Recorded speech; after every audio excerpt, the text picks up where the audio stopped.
Welcome to my channel. बहुत आज की जो टॉपिक है क्लास 10th के लिए यूपी और सीबीएसई बोर्ड दोनों लोगों के लिए बहुत ही इम्पोर्टेंट टॉपिक है एग्जाम की दृष्टि से देखा जाए तो। और जो मैं डिस्कस करूंगा आज का इलेक्ट्रिसिटी का पार्ट 3 का, ये जो आपका आज का जो टॉपिक है यह है heating effect of electric current, वैद्युत धारा का ऊष्मीय प्रभाव। ठीक, तो इसका जो सिंपल लैंग्वेज में आप लोगों को मैं बताऊंगा। बहुत सारे मैटर्स आए हैं, जैसे मेरे कहने का मतलब जो सीबीएसई बोर्ड वाले बच्चे कहते नहीं सर जी जो आपकी जो लैंग्वेज है मेच्योर है, अच्छा लगता है, तो इससे बहुत खुशी हमें मिली।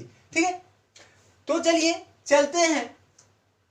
वैद्युत धारा का ऊष्मीय प्रभाव, heating effect of electric current. सबसे पहले हम डिस्कस करेंगे व्हाट इज इलेक्ट्रिक करंट, इस पे डिस्कस करेंगे वैद्युत धारा क्या होती है। जैसा कि मैंने आपको इसके पहले जो टॉपिक थी पार्ट नंबर 2 मैंने आपको बताया कि कॉम्बिनेशन ऑफ रेजिस्टेंस, और पार्ट नंबर 1 में मैंने बताया कि Ohm's law and electric current, और उसके पहले मैंने आपको बताया था कि व्हाट इज चार्ज, चार्ज क्या होते हैं, आवेश जिसे कहते हैं। ठीक है, ठीक, and you know very well that there is 2 types of charge. First आपका पॉजिटिव चार्ज, सेकेंड आपका निगेटिव चार्ज। पॉजिटिव चार्ज को plus V and negative charge को माइनस वी। ओके, और आप लोग जानते हैं कि जो चार्ज का यूनिट होता है वह आपका कूलाम होता है, ऐसा जानते हैं। ठीक, तो हम बातें करेंगे इलेक्ट्रिक करंट। इलेक्ट्रिक करंट क्या होता है? Rate of change of charge is called electric current. What I say rate of change of charge is called electric current. आवेश प्रवाह की दर को धारा कहते हैं। सपोज करते हैं किसी टी टाइम में कोई क्यू चार्ज फ्लो हो रहा है in time T, there flow charge, there flow Q coulomb charge, Q coulomb charge, then current I equal to Q by T, then current I equal to Q by T. ऐसा होगा किसी T time में Q coulomb charge flow हो रहा है तब current I equal to Q by T ऐसा हो जाएगा, और इसका यूनिट होता है कूलाम पर सेकेंड, कूलाम पर सेकेंड आर एम्पियर। ठीक, कूलाम पर सेकेंड आर एम्पियर ऐसा कह सकते हैं। उसके बाद ठीक इसके बाद जो टॉपिक आती है वो आपकी आती है इलेक्ट्रिक एनर्जी की। इलेक्ट्रिक एनर्जी क्या होती है बालक?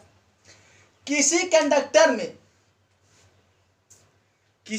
कंडक्टर में जो आपका चार्ज फ्लो होता है, ठीक, तो उस चार्ज के फ्लो होने से जो एनर्जी लॉस होती है उस लॉस एनर्जी को हम इलेक्ट्रिक एनर्जी कहते हैं। मैंने क्या कहा? मैंने कहा कि किसी कंडक्टर में, किसी चालक में जो चार्ज आपका फ्लो होता है उस चार्ज के फ्लो होने से जो एनर्जी लॉस होती है उसे हम क्या कहते हैं? इलेक्ट्रिक एनर्जी कहते हैं। And you no electric energy को हम W से प्रेजेंट करते हैं। सपोज करते हैं कि कोई, मैंने क्या कहा? मैंने कहा है आपसे, मैंने कहा कि किसी कंडक्टर में, ओके, किसी कंडक्टर में जो आपका चार्ज फ्लो होता है उस चार्ज के फ्लो होने जो एनर्जी आपकी लॉस होती है उसे हम क्या कहते हैं? इलेक्ट्रिक एनर्जी कहते हैं। या अगर इसका आपको डेफिनेशन लिखना है तो loss of energy in a conductor to flowing of charge is called electric energy. मैंने what I say loss of energy in a conductor to flowing of charge is called electric energy. ये एकदम simple language में आपकी definition है। आप इसे जैसे चाहेंगे वैसे इसे लर्न कर सकते हैं। ओके, अब जैसे ये कोई आपका कंडक्टर हो गया, okay, conductor means conductor wire है, ओके, ये आपका ए बी है और इनके बीच का पोटेंशियल डिफरेंस सपोज कर लेते भी है, ठीक, और यहां से जो चार्ज आपका क्यू है, ठीक, या इसको हम ऐसा भी कर सकते हैं, ये आपका चार्ज क्यू है, ठीक। तो इस चार्ज क्यू को यहां तक लाने में जो वर्क करना पड़ेगा वही दूसरे लैंग्वेज में, ठीक। ये आपका कंडक्टर है, कंडक्टर ए बी, ओके। और इनके बीच का आपका पोटेंशियल डिफरेंस जो है वो आपका वी है। पोटेंशियल डिफरेंस मीन्स विभवांतर, ठीक है, यूपी बोर्ड वालों के लिए। और ये आपका चार्ज मीन्स आवेश, ठीक। यहाँ पे आपका आवेश है, ये आपका ऐसा आवेश है, यहाँ मान लेते हैं, ठीक है। और इस आवेश को, इस चार्ज को यहां से यहां तक लाने में जो कार्य करना पड़ेगा, कार्य करेंगे तो एनर्जी लॉस होगी, सिंपल सी बात है। और उसी एनर्जी को हम इलेक्ट्रिक एनर्जी कहते हैं। तो क्या सपोज कर लेते, सपोज ये आपका conductor A B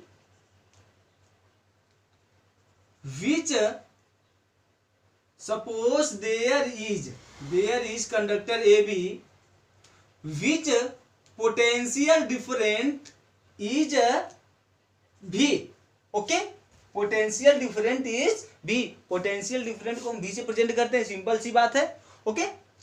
and there is a charge Q on point B, okay. तो ये आपका बी पॉइंट पे एक चार्ज क्यू है, तो इस क्यू को इस बिंदु तक लाने में work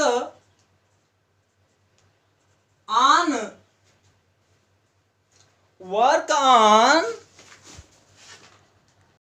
conductor move charge q on point A, work on conductor to move charge q on A, W equal to V into Q। मैंने क्या कहा, मैंने कहा कि इस जो इस चार्ज को इस पॉइंट तक लाने में जो वर्क किया जाएगा वह आपका पोटेंशियल डिफरेंट और इस चार्ज के मल्टीप्लिकेशन के इक्वल होगा। यही आपकी इलेक्ट्रिक एनर्जी, इसको नंबर फर्स्ट कर लेते हैं, ओके। ये आपका नंबर फर्स्ट हो गया। तो you know that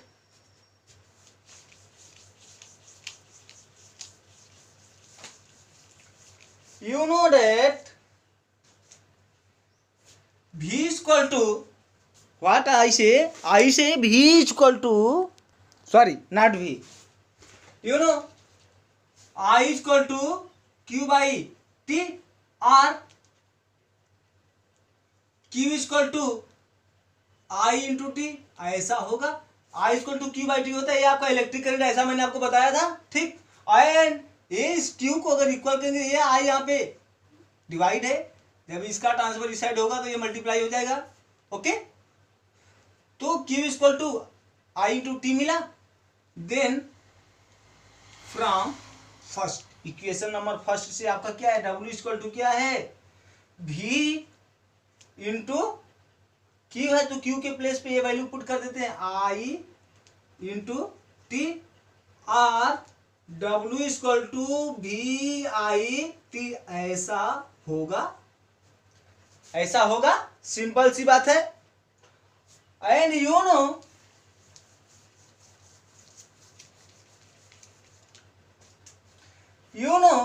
Om law मैंने बताया था, V equal to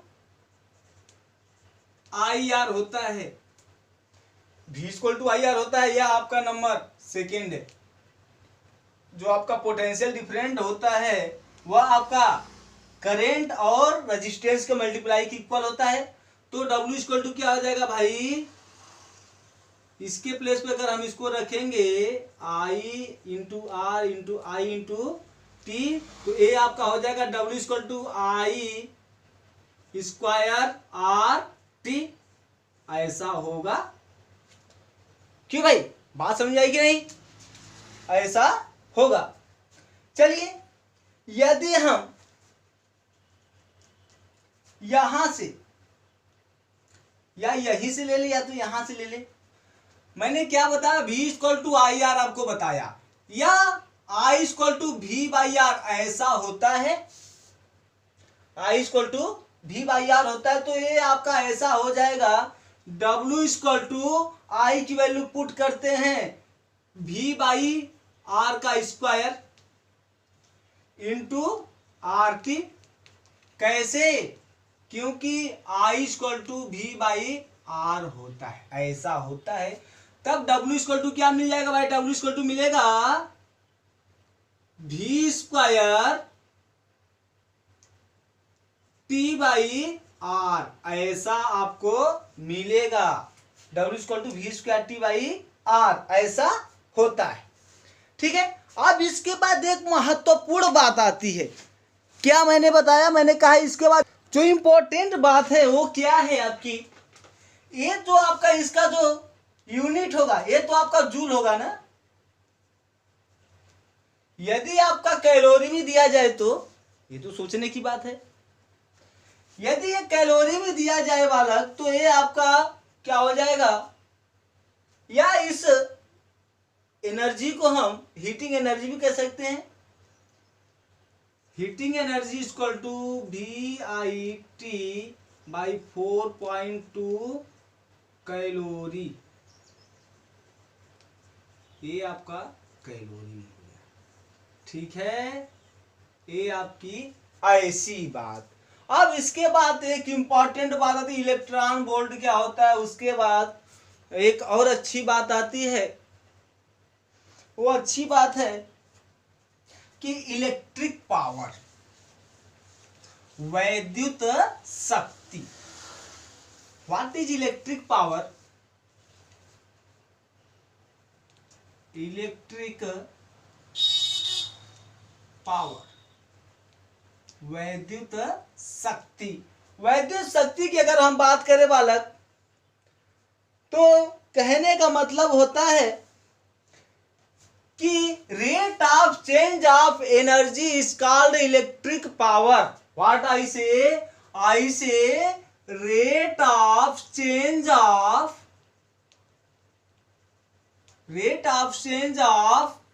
electric energy is called electric power. What I say rate of change of electric energy is called electric power. कहने का मतलब कि वैद्युत ऊर्जा को व्यय होने की दर को हम लोग वैद्युत शक्ति कहते हैं। ठीक है, तो इलेक्ट्रिक पावर इक्वल टू क्या हो जाएगा, electric power P equal to W by T. इसका प्रोसेस क्या है? कहने का मतलब यदि if in time t there loss of energy is W, then P is equal to W by T, और you know there आपने यहां से इस W का मान VIT कैलकुलेट किया था इसके पहले वाले में, तो यहां पे पुट कर देते हैं, ये नंबर फर्स्ट आपका। ठीक है, तो यहां पे इस W का मान पुट करेंगे तो P इक्वल टू हो जाएगा W के प्लेस पे VIT पुट करेंगे तो ये हो जाएगा आपका T से फिनिश हो जाएगा, या मिलेगा P इक्वल टू VI। ये आपका ऐसा है। ठीक है, अब आप जानते हैं V equal to I R, V equal to I R, तो V के प्लेस पे अगर हम आई आर पुट करें तो P इक्वल टू मिलेगा आई स्क्वायर आर। ये आपका ऐसा मिला। ठीक है, तो यही सारी बातें हैं। अब इसके बाद बात आती है आपकी, जैसे आपके घर में इलेक्ट्रिक फ्लो होता है, ठीक है, बहुत सारे आप बल्ब यूज करते हैं, फैन यूज करते हैं, और उसके बाद हीटर, फ्रीजर, बहुत सारे जो इलेक्ट्रिक इंस्ट्रूमेंट है उसको आप लोग यूज करते हैं, तो उसका आप रेट कैसे निकालते हैं? ठीक है, तो मेरे कहने का मतलब क्या है, measure of electric energy, measure of electric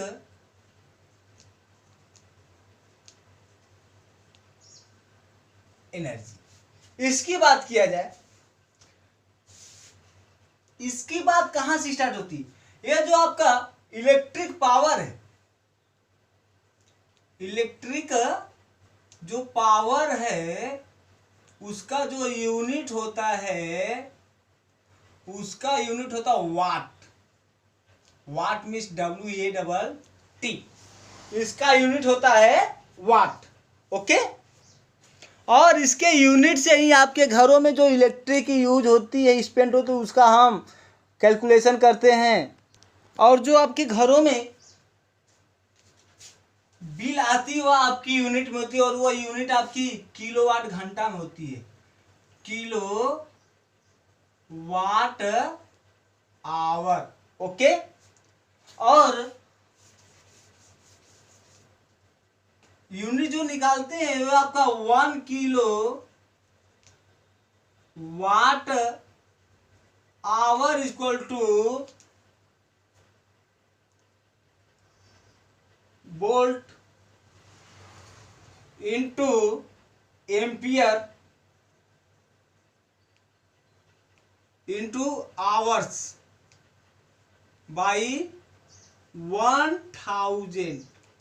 ये आपका फार्मूला है, ये आपका इतना यूनिट। ओके, ये आपका चैप्टर फिनिश। अब एक क्वेश्चन आता है कि can you tell me relation between joule and kilowatt hour. Okay, तो आज मैं डिफाइन कर देता हूं। 1 kilowatt watt hour equal to 1 kilowatt into 1 hour. Okay, you know there is 1000 watt in 1 kilowatt. कहने का मतलब कि 1 किलोवाट में 1000 वाट होते हैं। तो इसे हम ऐसा कर सकते हैं क्या, 1000 वाट। और आप जानते हैं कि 1 आवर में 3600 सेकेंड होते हैं, 36 सेकेंड हो गए। ठीक, वाट सेकेंड जो आपका होता है वाट पर सेकेंड, ये आपका किसका मात्रक है, जूल का। तो इसे हम ऐसा भी कह सकते हैं क्या भाई, सॉरी, ये जो वाट का मात्रक क्या होता है, वाट का मात्रक जूल पर सेकेंड, वाट का जो यूनिट है जूल पर सेकेंड होती है, और यहाँ पे क्या है आपका सेकेंड है। ऐसे इसे हम ऐसा कर दें 1000 इंटू 3600 इंटू वाट की यूनिट क्या होती है, जूल पर second, and there is second या सेकेंड से फिनिश। तो ये आपका 3.6 इंटू 10 पावर 1 2 3 4 5 6 ऐसा जूल। कहने का मतलब 1 kilowatt hour equal to 3.6 into 10 to the power 6 joule. ये आपका चैप्टर, ये जो टॉपिक है फिनिश को। इसके बाद फिर आपका आता है जो इंस्ट्रूमेंट है, जैसे वैद्युत बल्ब हो गया एंड वैद्युत इलेक्ट्रिक हीटर हो गया, उसकी चर्चा करेंगे हम अगले दिन।